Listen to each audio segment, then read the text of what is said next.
dipublikasikan melalui jurnal.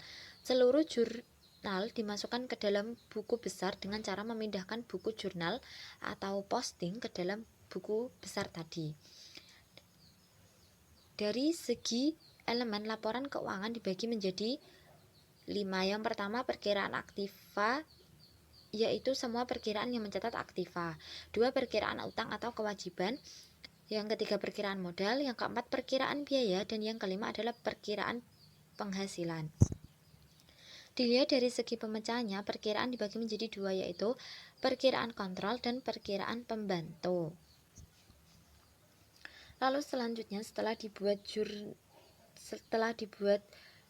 buku besar, maka selanjutnya adalah dibuat neraca percobaan atau neraca saldo. Neraca percobaan adalah neraca yang menggabungkan seluruh perkiraan dengan memasukkan penjumlahan debit, kredit setiap buku besar. Disebut neraca percobaan karena di sini merupakan tempat pertama untuk mencoba apakah proses pemindahan buku benar atau salah. Neraca saldo adalah neraca yang memuat semua perkiraan buku besar tadi yang dimasukkan hanya saldo akhirnya saja.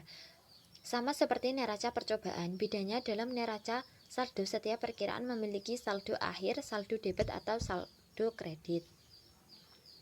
Setelah dilakukan neraca percobaan atau neraca saldo ini, maka langkah selanjutnya adalah membuat jurnal penyesuaian.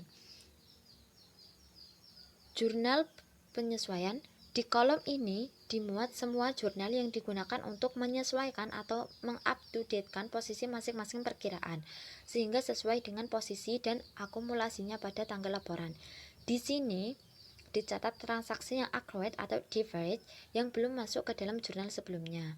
Misalnya, biaya yang belum bayar, hasil yang belum earned, biaya penyusutan, amortisasi, supplies yang dikonsumsi, bunga yang berutang dan lain sebagainya. Jurnal penutup tidak perlu dimasukkan dalam, artinya debit atau kredit akan sama jika ternyata kertas kerja ini tapi cukup di buku lajur masing-masing.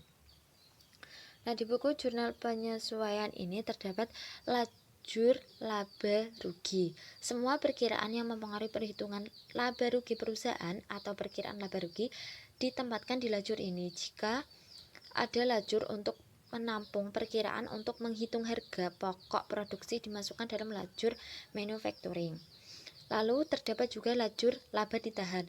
Lajur ini boleh ada dan boleh tidak. Di lajur ini semua perkiraan dan angka yang mempengaruhi laba ditahan dibuat di lajur ini.